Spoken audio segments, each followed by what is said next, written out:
시청자 여러분 안녕하십니까. 이제 23일 첫 방송을 시작하겠습니다. 시청자 여러분들께서요, 윤석열 유튜브 계속해서 꼭 좀 구독 버튼을 눌러주십시오. 이번 주까지 제가 40만 했는데요, 35만 정도밖에 아직 거기에도 못 미치는 것 같습니다. 그래서 지금 구정천에 60만 목표를 해서 제가 캠페인을 벌이고 있는데요, 우리 시청자 여러분들, 그리고 윤석열 후보의 윤석열 유튜브 우리 시청자 구독자 여러분들께서요, 이 구정천까지 60만을 꼭 달성할 수 있도록 적극적으로 도와주십사 말씀을 드리고, 제가 출마하는 서초 갑 지역입니다. 고속버스 터미널 인근의 반포동하고 잠원동, 그리고 방배, 본동, 1동, 4동입니다. 내방역까지입니다. 예.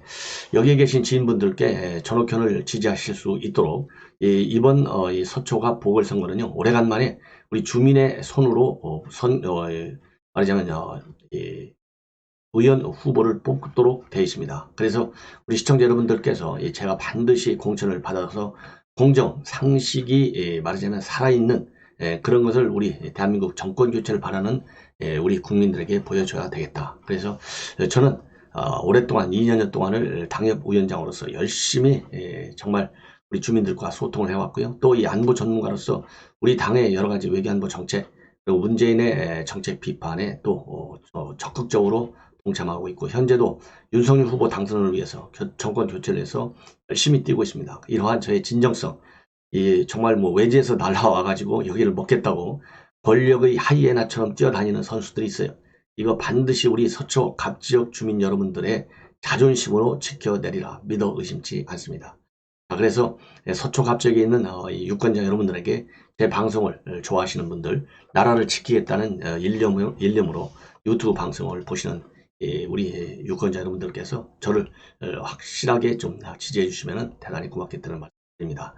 먼저 이번에는요, 가로세로 연구소가 이 유튜브 방송의 말하자면 경고 조치를 받고 일주일간 이 방송 중단이 됐습니다. 상당히 안타깝게 생각하는데요.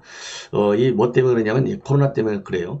그러니까 가로세로 연구소에서 방송한 내용, 오미크론은 감기 수준인데 이를 막겠다고 방역 패스를 강행하는 거, 이거는 지나친 저사다. 20대 이의 사망자가 없고 백신을 받는 게 더 위험한 것 아니라는 소리도 나온다. 이런 취지의 최근에 이 방송이 있었는데, 이거를 이제 유튜브에서 말하자면 의료정책 위반이다, 이러한 입장을 가지고 중단을 시켰어요. 가능한 그 오해의 소지가 없도록 충분히 소통을 좀 강화하는 게 좋지 않을까 하는 생각이 들고요. 지금 이제 가세현 측에서는 유튜브 이거 반드시 보복하겠다, 이러한 입장을 지금 보이고 있는 것 같습니다. 자, 우리 가로세로 연구소도 이 정권 교체를 위해서 많이 좀 뛰는 방송으로 알고 있는데요, 여하간 정상적으로 빨리 채널이 가동되기를 바람하지 않습니다.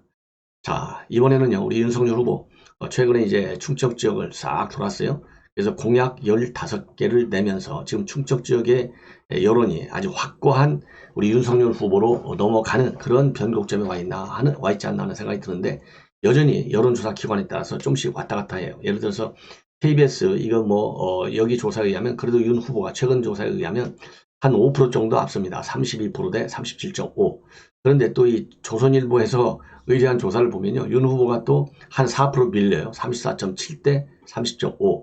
그래서 지금 윤석열 후보는 이번에 충청도 지역이 통상적으로 선거에서 보면 스윙보터 지역이다, 이렇게 알려져 있잖아요. 그래서 내가 충청의 아들이다, 이거를 다시 한번 우리 충청 지역에 각인을 시키면서 대대적인 공약을 꺼내들었어요. 15개 정도 공약인데요.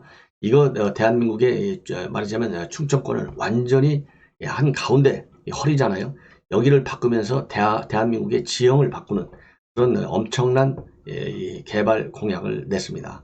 그래서 우리 충청도 지역 유권자들이 윤석열 후보가 이번에 내놓은 15개의 공약 다시 한번 머릿속에 잘 넣어두시고, 이제 우리는 이 공약을 지키도록 윤석열 후보를 말하자면 청와대로 보내야 되지 않겠어요? 완전히 달라집니다. 그래서 몇 개만 좀 대표적으로 소개해드리면은, 충남의 삽교역하고 대전역을 잇는 충청 내륙 철도를 건설합니다. 그리고 서산에서 경북 울진까지 연결되는 중부권 동서 횡단철도도 또 새롭게 엽니다. 그리고 강원도 원주에서 전북 전주 지역까지 있는 중부 내륙 신산업벨트를 구축해서 대전 지역을 관통하게 되어 있고요. 이 신산업벨트 구축에 필요한 광역권 철도도로 연결망 건설, 여기에는요 무려 예산이 향후 5년간 230조 원이 지금 들 것이다, 이렇게 알려져 있는데요. 이 어마어마한, 제가 보기에는요 이 JP 있을 때도 이렇게 못했어요. 그래서 윤석열 후보 역시 통크게 제대로 충청 지역에 말하자면 충청 아들로서 그 피를 보여주는 중요한 공약이 아닌가 하는 생각이 듭니다. 그리고 또요, 윤석열 후보가 22일 바로 어제죠, 이 아주 기가 막힌 아이디어를 하나 냈습니다. 말하자면 이 복지 문제, 예를 들어서 대기업하고 중소기업 간의 복지 격차가 굉장히 크잖아요. 왜냐하면 복지가 이게 말로만 하는 게 아니라 돈으로 하잖아요. 그러면 특히 코로나 전국으로 들어서면서 코로나 시대를 맞이해서 대기업과 중소기업 간의 여러 가지 이 생산성은 물론이고요, 이 매출, 그 다음에 이런 측면에서 양극화가 심해지고 있어요. 그래서 갈수록 중소기업 업체들의 뭐가 문제냐? 복지 문제가 심각하게 대두되고 있어요. 그래서 대기업과 중소기업 간의 복지 격차 줄이는 문제가 또 큰 사회적인 이슈로 제기되고 있기 때문에 복지 공유제를 확대하겠다, 이런 아주 좋은 공약을 내놨습니다. 이 얘기는 결국 뭐냐? 이 중소기업 근로자들도요, 대기업이 가지고 있는 복지 혜택을 받을 수 있게 되고, 만약 대기업이 그렇게 해서 이제 중소기업 근로자들한테 복지 혜택을 줄 경우에는, 말하자면 그런 경우에는 이 대기업에 대해서는 뭘 주느냐? 세금 혜택을 줘요. 이게 그러니까 서로 윈윈 할 수 있는 굉장히 좋은 아이디어입니다. 그래서 윤석열 후보가 내놓은 이런 설명에 따르면은 복지 공유제를 확대해가지고 중소기업 근로자는 대기업의 복지 제도를 이용할 수 있고, 또 대기업은 자발적 참여를 통해서 세제 혜택을 받을 수 있도록 그런 계획이다. 그래서요, 대기업과 중소기업 간의 격차가 임금뿐 아니라 복지 측면에서도 굉장히 크게 벌어졌는데, 중소벤처기업 연구원에 따르면 중소기업의 평균 임금 비중이 말이죠, 대기업을 100으로 봤을 때 2010년대는 63.5였는데 2020년대는 58.8, 47%나 감소했어요. 그리고 복지 비용도 2010년대 58.6에서 2020년대는 39.8로 18.8%나 줄어들었습니다. 예. 그래서 이 중소기업들이 자금력이 딸리니까 이거 어쩔 수 없지 않겠어요? 우선적으로 이제 복지 비용을 먼저 손대다 보니까. 그래서 이 복지 공유제를 확대하겠다, 이런 지금 새로운 공약을 내놨습니다. 그래서 이 복지 공유제가 정착이 되면 막대한 재정 투입 부담 없이 중소기업 근로자 복지 수준을 대폭으로 향상시킬 수 있는 일석이조의 효과가 나온다, 이렇게 저는 확신이 됩니다. 그리고 여러분들, 요즘 이제 우리 윤석열 후보가 말이죠, 지지율에서 보면 급반등하고 있습니다. 급반등, 즉 정상적인 제자리로 돌아가고 있어요. 그 여러 가지 이제 원인이 있겠죠. 이 김건희 녹취록 때문에 많이 빠졌고, 그 다음에 이준석과의 내용 때문에 좀 빠졌고, 또 이 선대위 개편 옥신각신하다가 빠졌고, 여러 가지 이유가 있지만요, 이 빠진 지지율이 어디로 가 있었냐?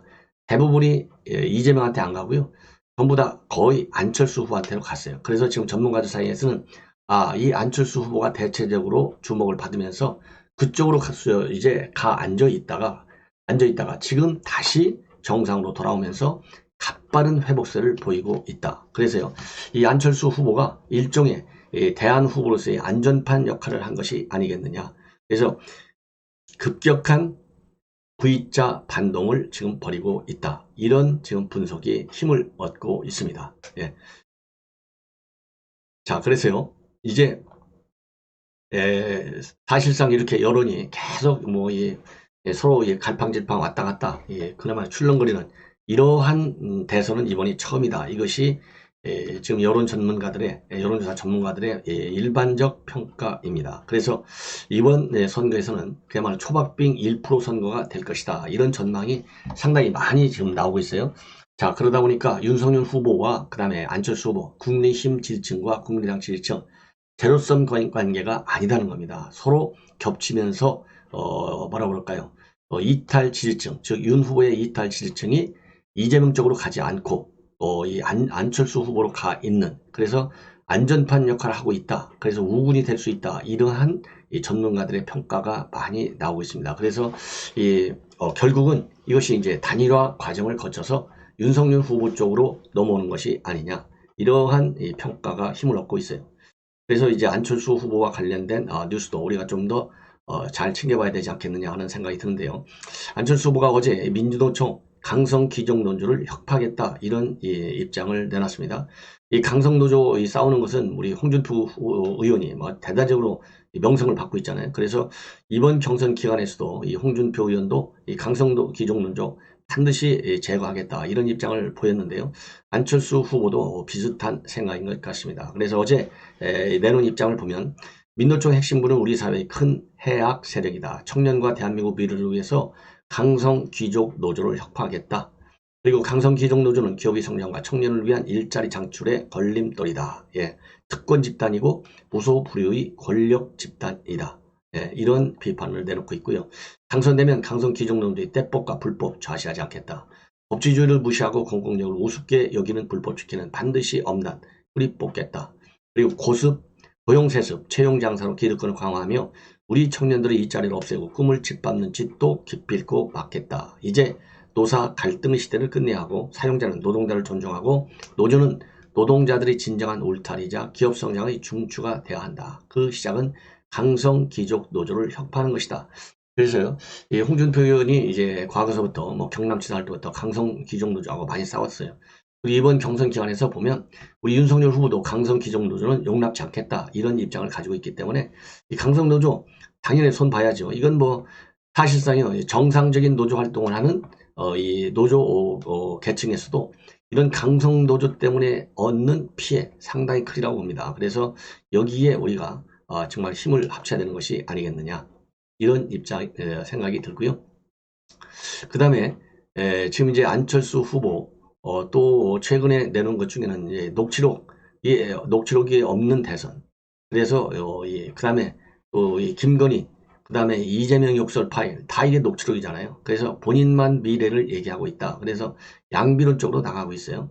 그리고 이제 오늘 이제 PK 지역 이틀째 방문을 진행 중에 있는데 오늘 오후에는 인천공항으로 올라와서요. 미국에서 딸 안설이 박사가 귀국한다고 합니다. 그래서 이 안설이 박사는 여러분들 아시다시피 국제적으로 이제 아주 뭐 세계 최고의 학술 저널에서까지 논문이 인용되고 있을 정도로 세계적인 학자로 지금 성장하고 있어요. 지금 포닥 과정을 일본에서 미국에서 밟고 있는데 이 오미크론을 비슷한 이 변이 코로나 이 연구의 세계적인 이 수준의 실적을 올리는 아주 훌륭한 인재입니다. 아마 아빠 엄마 좋은 점만 많이 나눈 것 같아요. 그래서 이 딸을 기국시키는데 그만큼 절박한 사정이 아닌가 싶어서 이 정치색과 관계없이 이렇게 훌륭한 딸을 둔 안철수 후보 상당한 국민들로부터 좋은 평가를 받을 것이다 라고 생각이 듭니다. 자, 그런데요. 다행히 이재명한테 안 가서 정말 다행인데 이재명한테 갈 수가 없죠. 날 새고 나면 매일같이 비리 의혹이 터져요. 또 오늘 또 제가 작업을 했더니 일요일 날이면 통상 뉴스가 별로 없거든요. 이 조선일보 온라인판에 실렸는데 주간 조선 원본이 기사인데요. 제가 이게 분당에서 과거 살아서 잘 아는데 제가 분당에서 살던 지역 바로 인근에 있어요. 여러분들 잘 아시다시피 이 분당 내곡간 이 분당 수서간 고속도로가 있는데요. 이 분당 수서간 이 고속도로 사이에 이매동에 있는 매송 벌말 지하차도가 있습니다. 6차선으로 되어 있는데요. 이게 몇 년간에 걸쳐서 이 지상에 말이죠. 공원을 세웠어요. 이 지상에 공원을 세웠는데 그 이유가 뭐냐? 소음을 좀 없앤다는 겁니다. 소음. 그래서 소음 저감 시설 설치 공사를 했습니다. 그래서 그 위를 뭘로 만들었냐? 고속도로가 딱 달려가 있잖아요. 그러면 그 위를 덮어 복개를 해. 복개해놓고 그 위에다 뭘 짓느냐? 만들었냐면 공원을 만들어놨어요. 녹색 공원화 사업. 이걸 만들어놨는데 이 예산이 무려 1,800억 정도가 됩니다. 이 길이는 약 1.59km의 3차선 도로예요. 예, 그래서 이 녹지 공원이 얼마냐면 83,000평방미터입니다. 이게 누가 만들었냐? 이재명 성남시장하고 당시의 시의원이었던 김용. 이 김용은 지금 현 선대위에서 핵심 인사 중에 한 명이에요. 이 사람들이 2010년도하고 2014년도 선거 공약으로 낸 건 사업이 바로 이거예요. 그런데 이 설계 검토할 때부터 2015년 7월에 기공식을 했는데 이 안전성 문제가 계속 지적이 됐어요. 그래서 일부는 거도공법, 일부는 뭐 파형 강판공법 이거를 통해서 터널 공사를 진행했어요. 그런데 이 시공사 측에서는 이 파형 공판공법 우려성이 크다고 봤습니다. 예, 그래서 이제 시공사가 연구 영역 보고서도 성남시에 다 주고 이것 좀 고치자. 이런 지금 건의를 했는데 건의를 했어요. 그런데도 불구하고 그대로 파형 강판 공법을 강행했다는 겁니다. 예, 그 강행을 한 이유 중에 하나가 지금 뭡니까? 이 주간조선에서 보도한 바에 따르면은 이 1,800억 규모의 이 사업이 원안대로 진행이 됐는데 이게 하나의 이 특혜 사업이 되고 있다. 아까 말씀드린 대로 바로 김용 선대위 부부본부장인데 조직부부본부장 시의원 시절에 이게 건설이 됐기 때문에 상당한 의혹이 제기되고 있다. 이러한 지금 보도를 하고 있습니다. 그래서 이제 이거 뭐 1,800억 원이 엄청난 큰 사업 아니겠습니까? 이 사업 비리 의혹을 다른 언론에서도요. 그리고 주간조선, 조선일보에서도 집중적으로 좀 취재할 필요가 있다라고 생각이 듭니다. 예. 그래서 앞으로 말이죠. 이게 대장동, 백현동, 그 다음에 또 뭐 위례, 또 이어서 이제 고속도로의 녹색 공원화 사업에 이르기까지 비리의 범위가 넓어지고 있다. 이렇게 해서 우리가 이거 앞으로 잘 뭐라 그럴까요? 관심을 갖고 봐야 되는 것이 아니냐 이런 생각이 들고요. 그 다음에는 일본 이 참 어이가 없는 건데요. 청와대 정말 무식해요. 청와대 대통령 설 선물을 당연히 주한 일본 대사관이 외교 공간에 보냈을 거 아니겠습니까? 근데 설 선물에 독도 그림이 그려져 있었어요. 선물 세트 상자 이 박스 맨 위에 대한민국 대통령 내외 문재인 김영수 해가지고 청와대 문장이 들어가 있어요. 그런데 그 그림이 뭐냐? 독도를 상징하는 그림이 딱 들어가 있습니다. 이거를 갖다가 선물 설 상자를 누구한테 보냈느냐? 일본 대사관한테 보냈어요. 그러니까 일본 대사관 측에서 어떤 입장을 냈느냐? 역사적 사실에 비춰봐도 국제법상으로도 일본 고유의 영토로 도저히 받아들일 수 없다. 이렇게 항의를 하면서 말하자면 이 선물을 거부했습니다. 예. 그래서 이 선물 상자 겉면에 이 섬을 배경으로 한 일출 장면이 있는데 이 섬이 독도를 연상시킨다. 일본 대사관. 저도 일본 이 역사 문제 단호하죠. 이거 우리가 용납할 수 있습니까? 국통 문제인데 절대 용납이 안 됩니다. 그러나 이거는 역사적으로 지금 현재까지도 한일 간의 중요한 갈등, 이 제일 큰 갈등이 이 독도 문제도 그중에 하나잖아요. 어느 정권과 관계없이 문재인 정권 들어와서 일본 관계가 최고로 지금 악화된 상황이에요. 왜 그러냐? 우리 야권 세력을 항상 친일 세력으로 몰잖아요. 그러니까 자기는 반일이다. 이거를 명절날 선물로 보냈으니 오해의 소지가 있는데, 예, 이거는 아무리 독도 문제가 우리 영토라 하더라도요, 이거는 외교 결례에 해당됩니다. 이게 바로 뭐냐? 청와대의 무능, 무식, 무책임을 드러내는 거예요. 자, 그래서 참 대단히 뭐라 그럴까요? 망신을 당했다. 이렇게 생각이 됩니다. 그 다음에 이제 또 하나 뉴스는요. 지금 유튜브 채널에 이재명이가 최근에 출연을 했어요. 닷페이스. 주로 이제 2030의 여성 중심의 채널이라는 거 아니겠어요? 이 닷페이스에 출연했는데 이것이 많은 논란을 야기하고 있고 또 하나 이 청년 다이너마이트 선대위가 있어요. 이것도 2030 세대.